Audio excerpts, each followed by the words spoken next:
Hoy, Besta. Ano? Wala bang beach? Naalala mo. Ito rin tayo dati na may Besta. Ano? Naalala ko nung bata ako, sinama ako ng lola ko. Pamiesta. Ano? Balik lang ako, nakakay-nakay lang ako. Ganun pa rin na may Besta. Kahit kumain ka na. Kakainin ka na. Nagtataka ako noon, kasi bata ako, di ko malam na ganun. Busog na kami, lumalakad ako sa daan. Tapos may kakaway, pupunta kami, kakain na naman kami. Kakain na naman kami, kumain na kami. Tapos paglabas namin sa pangalawang bahay, may kakaway na naman kakilala nila, kakain na naman kami. Nakakapag kami yung bahay. Yung bandang bandang alas 2, alas 3, alas 4, puro matamis na lang. Gusto ko nang umuwi, hindi ko alam kung saan ko lalagay yung kinain ko. Pero simula noon, piyesta ulit, ayaw ko na sumama. Ayaw ko na sumama. Ganun pala yung kami. Okay, puri ng Panginoon sa umaga na ito. Hallelujah. Ako po excited sa ating anniversary. Next week na. Alas 3 ng hapon na. Wala pong pupunta rito ng umaga dahil sarado po tayo. Marami pong naiisip, mag-meeting na ng Wednesday. Mamaya, plano rin mag-meeting. Kaso, usapan namin, magpapaluto sana. Wala tayong kakainin, mga officers. Kaya, o-order lang yata si Ate Maylin ng ating makakain. Importante po ito, mapag-usapan natin, ma-plancha natin lahat. Kasi ang plano nga natin dito ay parang fiesta din. Sa gate pa lang, meron ng mga pasabit dyan. Tapos may mga kainan.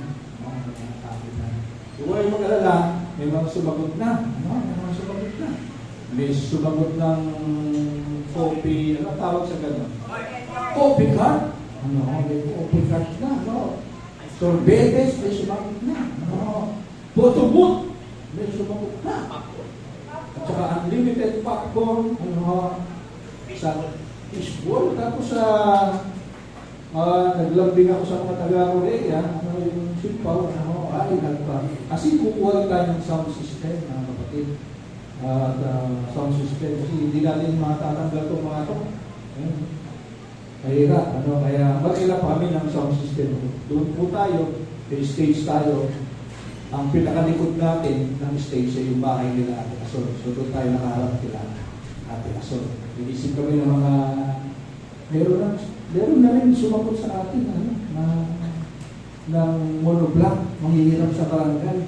150 monoblock sa barangay. Hihiramin. Pati yata yung mga kulandong, mga makahirap din sa barangay. Ang iniisip namin ito, puro sa barangay, makasabi sa barangay, ba't di pa tayo doon sa covered court? Para nila tayo mapagod talagang overcoat nila doon.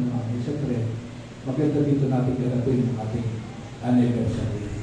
Okay, last Sunday po ng April, naging tema natin ngayong April po. Sa buong buwan, yung mga talakang nagbibigay pangamba sa mga tao. Takot, gaya ng kamelyo, mas magaling daw pumasok kaysa sa mayaman, sa butas ng karayo. Napag-aralan din natin yung nakaraan, yung alam ng Panginoon kung sino ang sa Kanya, na para bang baka hindi ka sa Kanya. Napag-aralan din natin yung pag-ibig na dapat mong ibalik sa Kanya. Kung hindi, pero ito po lahat na ngayon katapusan ng April na ito, tama, last Sunday na ito, ito yung talaka na pinaka-iiwasan ng iba sapagkat hindi nila malaman kung ano talaga ibig sabihin nito. Ang dami pong mga teologyo, mga nag-aaral ng Biblia, mga scholar ng Biblia, ang dami nilang alam sa Bible, pero pagdating sa talatang ito, hindi nila alam i-reconcile ito, hindi nila alam paano nila ito papababawin, palalalimin, o iniiwasan na lang nila. Kasi ang sabi nito kung magkasala ang iyong mata, ano daw gagawin mo? Dukutin mo. Kung magkasala ang iyong kamay, ano gagawin mo? Putulin mo. Sino nagsabi? Si Jesus. Sinabi ni Jesus yun? Para malayo yata pag sabihin ni Jesus yun. Sigurado meron siyang ibig sabihin. Alam naman natin, napakaamo ng Panginoong Yesus, napakamapagmahal niya. Ano po, doon kayo palagi sa malinaw. Ano ha? So sabi doon, pluck out your eye, cut off your hand. Ano ha? Cut off your hand. Mateo 5:29, ayan na po tayo. Simulan na po natin. Ready na po kayo? Okay, ready na tayo. Mateo 5:29. Kung ang kanang mata mo ay nagiging sanhi ng iyong pagkakasala, dukitin mo at ito at itapon. Hindi lang pala pinapatukutan mo, pinapatapon pa. No? Para bang disposable na mata na hindi na kailangan, itapon na lang. Mabuti pang mawalan ka ng isang bahagi ng iyong katawan kaysa ang buong mong katawan ang itapon sa bibigyan ko kayo ha ng kulo na naman ha. Ako naman di diretsong nagtuturo na na si pastor nagtuturo, wala na daw ganun. Si pastor hindi na naniniwala sa kanya. Pero binibigyan ka rin kayo ng pagkakataong mag-isip. Tingnan niyo ito. Tingnan niyo yan. Mabuti pang mawalan ka ng isang bahagi ng iyong katawan kaysa ang buong katawan. Ano daw? Itapon saan? Buong mong katawan, itapon sa impyerno. Saan ba na pupunta ang katawan pag natatay? Di ba kayo mag-isip nun? Ang katawan ng lupa, babalik sa lupa. Tama po ba? Bakit binanggit? Kaysa buong katawan, mapunta sa impyerno.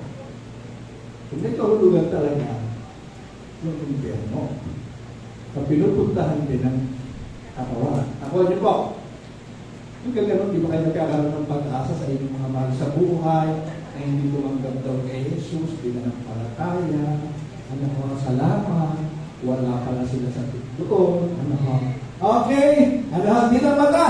Kung ang iyong kanang kamay naman ay nagiging sanhi ng iyong pagkakasala, putulin mo ito at pinapatapon din.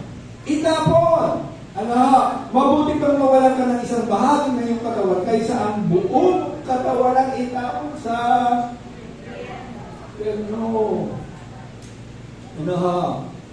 So pinapaputol yung kamay, pinapadukot yung mata. Literal ba ito?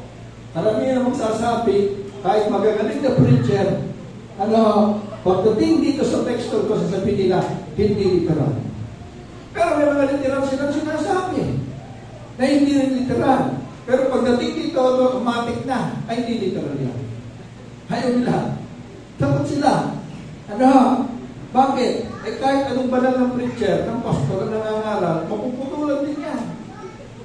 Matutuputan din ang mata yan sapagkat walang perfecto dito sa mundo habang nasa mundo po tayo, mga kapatid.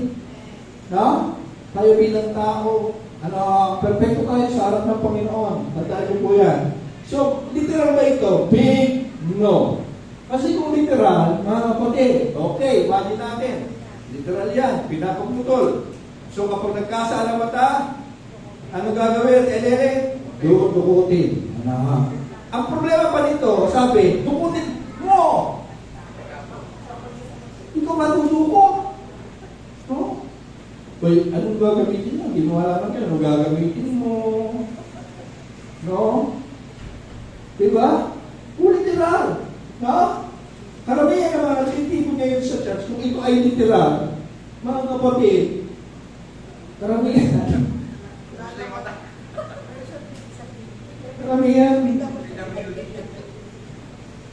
magiging gathering ito ng mga PWD. Bakit? Pero sa atin, kulang-kulang na ang mata. Pero sa atin, wala. Diba? At pagkapatid, nagpapaawit, kulang na rin yung kamay niya. Diba? Hindi na niya may sisigaw. Itaas po natin ang ating mga kamay. Wala pa kayong mga kamay. Amen. Wala po kami mga kamay talaga. Naputol na. Diba? So, hindi talaga literal. Isipin natin, hindi pinapagawa ng Diyos yun.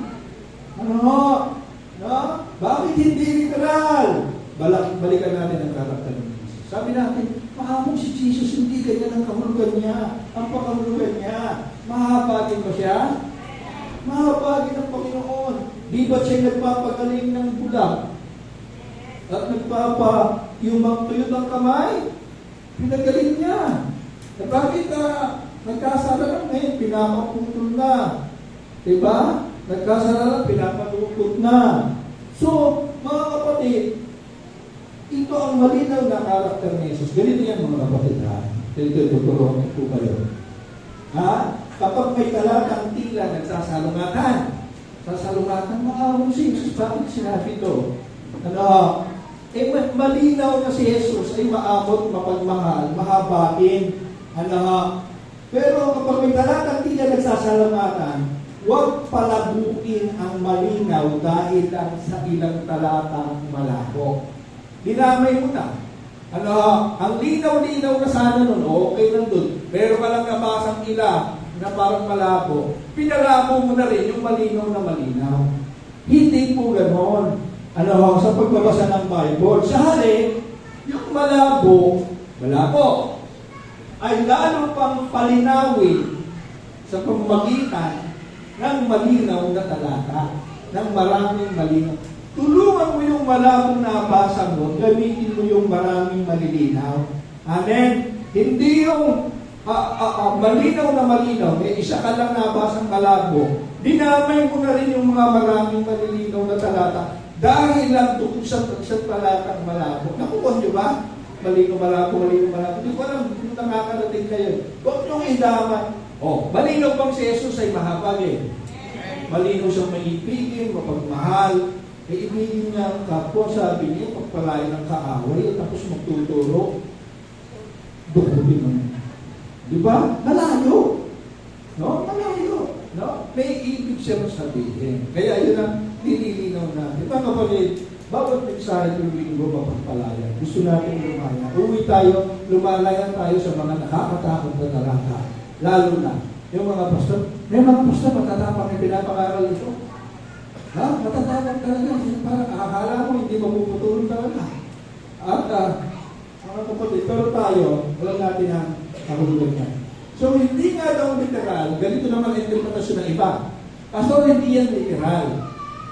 Ang sinasabi lang diyan, ipalagay mo daw. Ano ipalagay? Ipalagay mo naputulan ka na. Nadukot na ang iyong mata para hindi mo na magamit. Ganun ba? Sige, ipalagay natin. Pumasok kayo dito, parang daw kong na magamit, di ba? Pumasok ka rito, isa na lang mata mo. Pagtakapigit ka, ala na yun pinapalagay ko, nadukot na yun Kaya, kani-kanina lang. Tapos, yung mata mo, yung kamay mo, ayaw mo na rin gamitin. Bakit? Ayaw mo gamitin ang kamay mo. Nagkasala pinapalagay ko. Malabo pa rin yun. Yung ipalagay mo na lang. Pag ipalagay mo na lang, hindi mo na siya gagamitin, mga kapatid. Amen? So, silang gumagawa ng paliwanag, hindi talaga nila ito mabigyan ng liwanag. Mga kapatid? Okay. So, ipalagay mo daw na natanggalan ka na ng mata at naputulan na ng kamay. Ano resulta nito? Kung lahat sa atin, alam niyo resulta nito? Mga zombie kayo pumapasok dito. Kanina PWD, ngayon mga zombie. Ganyan nyo nga. Ganyan mga zombie. Amen? Biruin mo, may kamay ka, ayaw mga gamitin. Ganyan na lang, ganyan na lang, pumapasok ka, ganyan na lang. Zombie yun. May bata kaya mong gamitin. Amen? Nandiyan pa kayo? Parang gusto nyo na bang malaman yung kahulugan talaga? At lumaya tayo. So ano ba talaga ang kahulugan ng talatang ito? Nadukutin ng mata at putulin ang kamay pag nagkakasala. Okay? Agad-agad, yan ang tinuturo sa inyo. Kailan sinabi, kanino sinabi? Importante yan. Nakikibasa po tayo. May talagang kausap Jesus. Huwag ka agad sasali. Tumasali ka kaagad Nabasa mo. May kausap si Jesus doon Pag sinabi kailan, anong panahon? Panahon ba ng biyaya? Panahon ba bago na pa ako si Jesus? Panahon ba ni Moses ang umiiral? Na? At kanino sinabi ni Jesus, ito yung mga original na kaharap ni Jesus, mga taong kausap talaga. Ikaw naman, nakibasa, ginagawa, gusto mo i-apply sa sarili mo, nakikibasa ka na lang. Mga kapatid, alam, oy, hindi lahat na nakasulat. Ang Biblia po, hindi sinulat para sa atin. Pero ang Biblia para sa atin. Ako yun po. Ang Biblia para sa atin. Pero may original na sinulatan yan sa mga taga-Thessalonica. O talaga, kanila yun. Kaya pagbasa mo, alam mo yung problema sa Thessalonica. No? Mga taga-Corinto, ayaw kong nagsisitayo yung mga babae dyan. Sabi ni Pablo, hindi ko pinapahintulutang tumayo ang mga babae dyan. Pinaplay naman ng maraming simbahan ngayon. Bawal ang pastor ang babae. Pero alam niyo po, sa Corinto pala ang problema ng mga babae. Puro marites sila. Mga marites.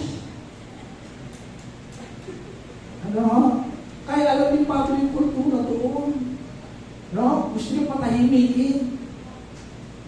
No? Nabasa ng ilang mga pastor ngayon na denominasyon. Mali na. Kaya mga pastor na.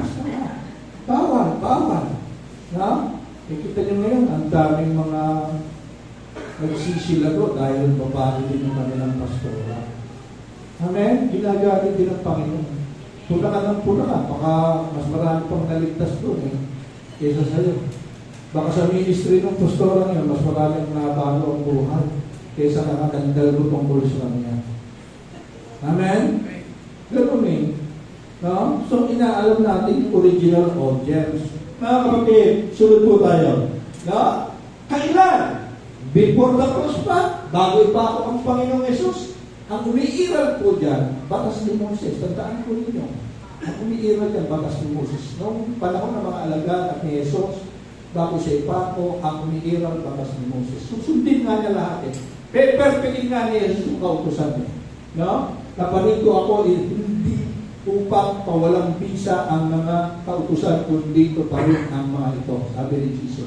Perfectin niya. Alang-alang ka rin, sa kanyang sarili. No. Alang-alang sa atin. Para lumitaw sa righteous, ang yung righteousness, maging gift, maibigay sa iyo. Amen?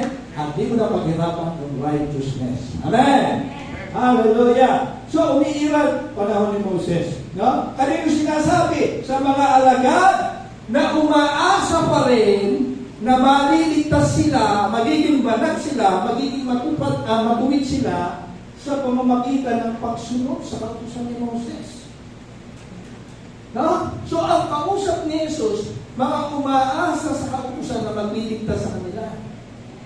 Bago-bago ang mga alagad dito, takot pa rin silang hindi makasunod sa batas ni Moses. Ang alam nila, magiging banal sila sa pagtupad sa kautusan, magiging matuwid sila sa pagtupad sa banal na kautusan. Yun ang sitwasyon noon. No? Ulitin ko to. No? Pinakita ko na last Sunday, kung ang tao'y ituturing na matuwid sa magitan ng kautusan, namatay si Kristo nang walang katuwaan. Malinaw po yan. Kapag sinabi kasi, nagkasala ang mata mo, para magbadamay ang buong mong katawan, tubutin mo. Para maging matuwid ka. Yun talaga sinasabi ng kautusan. Nagkasala kamay mo para di madamay yung buong katawan mo, putulin mo na yan. Yun ang kautusan. Malupit ang kautusan, mga kapatid. Malupit. Ang problema pa nito, walang nagiging sakdal sa kautusan. Walang nagiging perfect sa kautusan. Amen. Ang mga taong kausap ni Jesus, may ino-offer si Jesus Kaya ganun siyang magsalita. May ino-offer siyang mas madali. Mga kapatid. No? So, ibig sabihin ni Jesus, kung maasa ka sa kautusan ni Moses para maging matuwid ka, kapatid, kapag nagkakasala ka, gawin mo talaga yun. Mga tagasunod ni Moses, kung umaasa pa rin kayo sa kautusan talaga na siyang magpapabanal, magiging matuwid ka dahil sa pagsunod, gawin mo talaga yun. Pag nagkasala mata mo, dukutin mo, tanggalin mo mata mo, putulin mo, ang kamay mo. Yun lang ang ibig sabihin ni Moses. Go! Sige. Piliin mo ang batas ni Moses. Tingnan natin. Ha? Kung kaya kang gawing manuin niya at banal niya. Ha? Yun ang sinasabi ng Panginoong Hesus. Ang tawag po kasi sa pagsunod sa kautusan ay pagsisikap sa laman. Pagsisikap sa magitan ng laman, ng katawan mo, ng sarili mo. Ha? Yan ang tawag dyan, mga kapatid. At ang pagsunod sa laman, sa magitan ng laman, ay may pagmamapuri. Okay? Okay, mga kapatid, may yabang dyan. May pagmamapuri dyan. Kaya nga sinasabi, tayo naligtas sa biyaya, dahil sa pananampalataya, hello, upang sino man ay hindi magmapuri. Upang sino man ay hindi magmayabang. Amen. Ang ino-offer ni Jesus, hindi kayayabang, biyaya lang. Amen? Amen. Kasi mayayabang ang mga followers ni Moses noon. Lalo na yung mga scribe at pariseo. Mayayabang po talaga sila. No? Nakakala mo lahat ng tax collector, mga paputot, lahat ng ketowin, lahat ayaw na nilang tanggapin. Huwag papasok sa bayan. Marumi yung mga yan. Sila rin naman. Sila rin naman. Mga kurakot po sila. Kahit na sila mga scribe at pariseo na dilingkod sa templo, ang dami nilang kurakot na ginagawa. No? Yun lang, animal. Yun lang, hayop na sisya sa atin. Kahit perfect, sasabihin nila, mahina ito, nararamdaman ko, malnourished to. Hindi pwede hatog yan. Pabili ka, kaya alam ako, doon. Kausap na yun. Kaya kausap na sila. Kasi ang liyahan doon sa templo, perfectong tupa eh. Hindi pisak ang mata, hindi pilay. Ang dadalhin mo, pinakamainam mong alaga. Yun ang liyahan mo sa Diyos. Kaso kahit pinakamainam na, pag siniyasat ng saserdote, sasabihin pa rin, oops, reject. Eh bakit ho? Eh pinakamainam ko po. Alaga yan. Eh bakit? May bungang araw eh. Kahit hahanapin ng hahanapin ng kapintasan. No? Kahit sabihin, kailangan kasi pantay ang mga pa, pantay ang mga kalinga, hindi iwi, hindi umi, kaya alam niyo, pati sa pagpapastor, ini-apply ito, hindi basta-basta nagpapasko, kailangan tapos ka. Hindi ka umi, hindi. Yung lahi nyo, kailangan pulido din. Wala ding mga umi sa lahi nyo. Pag-hirap, pinahirapan pa. No? Eh, meron na song leader, umi. Okay, mga kapatid. Nakakasunod pa kaya? So, ganun po. May yabang talaga. Itong mayayabang kay Moses, mga kapatid, sila rin naman, mga kurakot. Kaya binabati ko sila ni Jesus. Ang katulad ninyo yung mga libingang mapuputi. Mapuputi sa labas. Pero sa loob ay mga nabubulong na buto.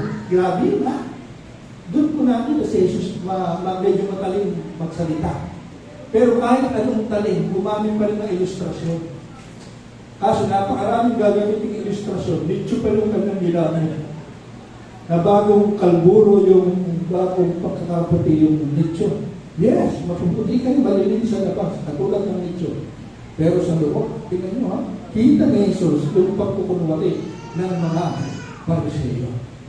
Kaya si Jesus sa mga makasalanan siya. Sa mga hindi tinatanggap ng mga pariseo. Sa mga rejected ng lipunan.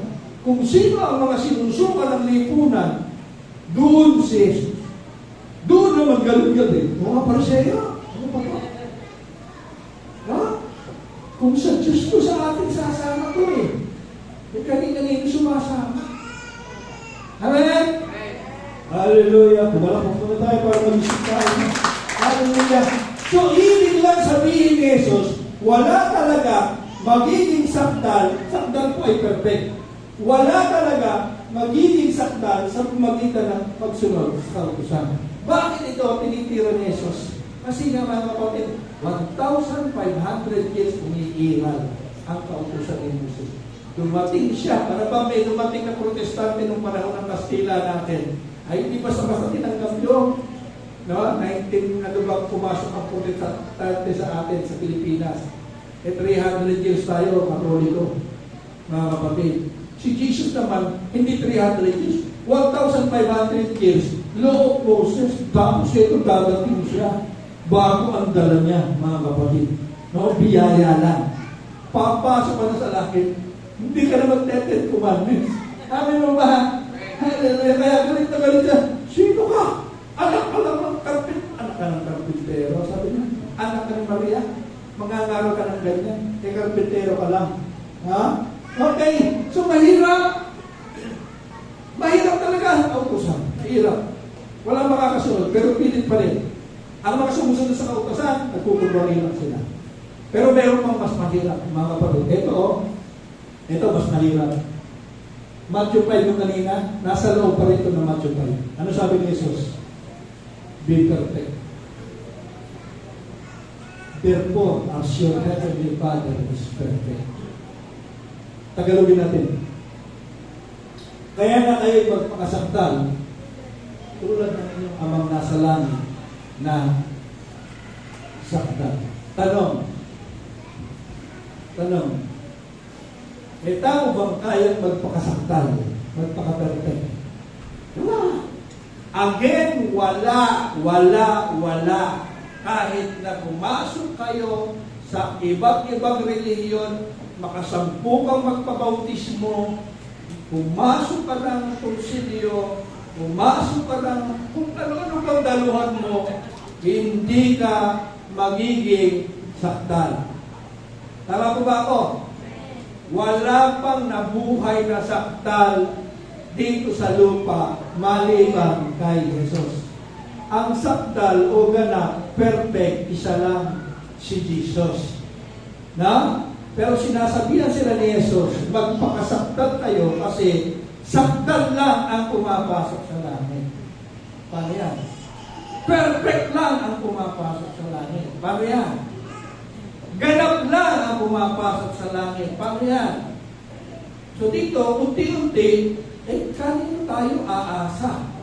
Kung ka-perfectan pala ang requirement sa langit at kasakdalan. No? Pinapaputol nga mata natin. Ay, magputol ang mata. Putol ang kamay. Dukot ang mata. Para maging holy, kahit man lang natin ang bahagi ng ating kanawan, ay maging holy. Sakdal. Wala na yung marumi. Tinanggal ng literal yung madudumi. Paano na tayo? Mga kapatid. Simple logic. Kung walang makakaganap ng buong kautusan, walang magiging sakdal. O, dahan-dahan natin, ha?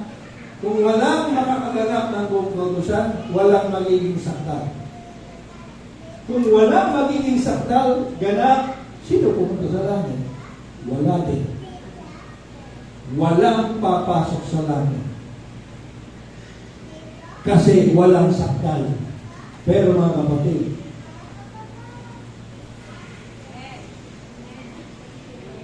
Amen?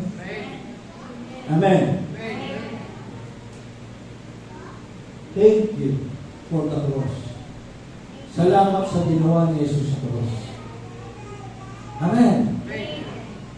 Bakit pastor? Ano ba nag-resulta niya? Hebreo 10. At dahil sinunod niya ni Jesus ang kalooban ng Diyos, tayo'y ginawang banal ni Jesucristo. Amen? Sa magitan ng minsanang paghahandog ng kanyang sarili, at yun ay Amen? Wala ba kayong kamay?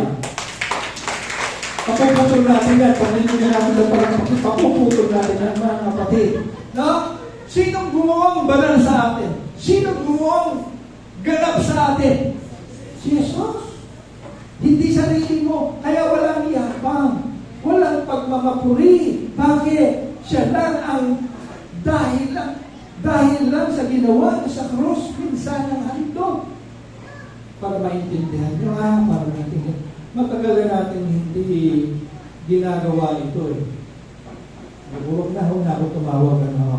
Para maging banal yung makasalanan sa lumang tipan. Ito ha, makasalanan.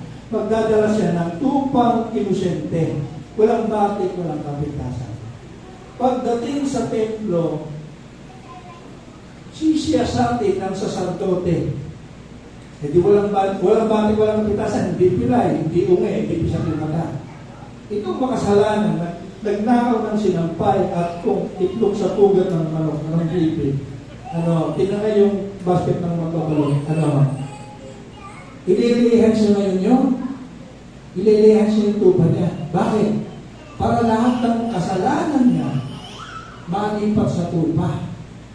At yung pagiging inosente ng tupal na wala namang kinalaman sa pagdanakaw ng balot at sa piramidal. Mga kapatid, yung pagiging inosente niya, lilipat naman sa tao. Sino ngayon ang papatayin? Hindi yung makasalanan. Yung makasalanan ngayon, no? Papatayin. Sino na ba makasalanan ngayon? Nalipat na eh. Papatayin niya yung lupa. No? Dahil siya na ang makasalanan at uuwi yung makasalanan nagdala ng tupa na banal na ulit at matuwid na. Ang problema noon, pabalik-balik lang sila. Pabalik-balik, taon-taon. No? Pare, ano ba yung ganda ng tupa mo eh? Sabi ng kapitbahay, iyahan ko ito. Alam mo na, marami na tayo katraso. Kung ngayon, magpipilitensya sila magpabawas. Noon, no? Kung mahirap, alam nyo, hindi tupa. Meron pa, bato-bato. Mahirap eh. Ibon ang niyahan ko kasi wala silang alalam. Ganon, ang mga pinapahangod doon mga kapatid. Naintindihan niyo ba? Kaya nang nakita ni Juan Bautista, nagbabautismo siya, dumating bigla si Jesus, narito ang Kordero ng Diyos, Kordero, bakang tupa na mag-aalis ng kasalanan na sanlibutan. Amen? Amen? Ha? Kaya ngayon, kapatid, ginawang batang maniwala ka o hindi, papasok ka ng langit kasi perfect ka na. Ganap ka na. Sakdal ka na. Wala ka ng kapintasan. Hindi mo na kailangan magputol ng kamay at magtukod ng mata. Palagpakan mo ang Panginoon. Pastor, baka naman yan sandali lang din. Hanggang kailan ba yan? Na? Ang sabi, minsanang paghahantok, diniin yung minsanan. Kasi nga, lumang tipan, pabalik-balik sila naghahantok ng hayop. Ito, minsanan lang. Tapos naupo na daw si Jesus sa kanan ng Ama. Alam niyo, ibig sabihin naupo, yung lahat ng nauupo, nagpapahinga na kasi tapos na yung ginawa. Wala nang gagawin pa. Amen? Amen? Dito lang sa atin, sa mga bahay natin nangyayari, yung nakaupo, wala pang ginagawa. Napahagod na. Ako na naman, sabi, pagod na ako. Wala pa naman ginagawa. Hallelujah. Okay. Pastor, baka sandali lang yan. Na tayo banal at sakdal at ganap. Mga kapatid, Hebrews 10:14 ang sabi diyan, for by one sacrifice, He has made perfect. Forever. He has made perfect. Forever. Those who are being made holy. Perfect forever daw. Yung mga ginawang banal, ang inasabi, binanal na tayo, pinerfect na daw, mga perfect na, He has made perfect forever. May forever ba? Meron. Alin? Yung kabanalan mo, yung kasakdalan mo, ay forever na sa harap ng Diyos. Kapatid, sakdal na, perfect na. Huwag mo nang problemahin yung pagdulog ng mata. Amen? Huwag mo nang problemahin yung pagputol ng kamay. In Christ, we are perfect. Hallelujah. Unang Korinto 1, sabi niyan, dahil sa Kanya, kayo ay na kay Kristo, Jesus, ginawa siya na maging karunungan, katwiran, kabanalan, katubusan para sa atin mula sa Diyos, Ito'y upang matupad ang nasusulat. Bakit ang nasusulat? Siya na nagmamalaki, magmalaki siya sa Panginoon. Gusto mo ngayong magpapuri? Ang ipagpapuri mo ay ang Panginoon. Bakit, Pastor? Kasi dahil lang sa Kanya, kaya ikaw ay panahon. Dahil lang sa Kanya, ikaw ay ganap. Dahil lang sa Kanya, ikaw ay saktan. Amen? Gusto mo magyabang, magpapuri? Ang ipagpapuri mo daw ay ang Panginoon. Sa makatuwid, ang pagdukot sa mata at pagputol ng kamay kapag nagkakasala ay pagiging sakdal sa magitan ng kautusan na imposible maibigay ng kautusan, mga kapatid. Ngunit, maibigay ni Jesus kung makita ng regalo ng biyaya. Hallelujah! Romans 8:3, ginawa ng Diyos ang hindi kayang gawin ng kautusan. Amen? Sino lumaya? Takot pa kayo sa talatang iyon? Pagputol ng kamay? Pagtukot ng mata? Hindi na. Pero ngayong umaga, narinig nyo yung mapagpalayang katotohanan. Talatang hindi na natin iiwasan kasi naiintindihan na natin. Amen? Hallelujah. Let us pray. Panginoon, hallelujah, salamat po. Isa na naman pong mapagpalayang katotohanan, Panginoon, ang ibinahagi niyo po sa amin, Panginoon. Salamat po, Panginoon. Tunay sa mundong ito, sa tingin ng mga tao, Panginoon, maaaring sa tingin ng mga tao, hindi kami sakta, marami kami kapintasan, Panginoon. Kailangan namin magputol ng kamay, magdukot ng mata. Pero salamat sa ginawa mo sa krus na intindihan namin lahat, Panginoon, na ikaw na ang sakdal at ang kasakdalan, kabanaran, katuwiran ng buo naming katawan, Panginoon, ay galing lang sa iyo. Regalo mo lang sa amin, biyaya na kung saan, sino man sa amin ay hindi makapag-mamapuri, Panginoon. At kung nais namin magpapuri, ikaw ang nagsabi, ang purihin namin ay ang Panginoon. Salamat po. In Jesus' name we pray. Amen.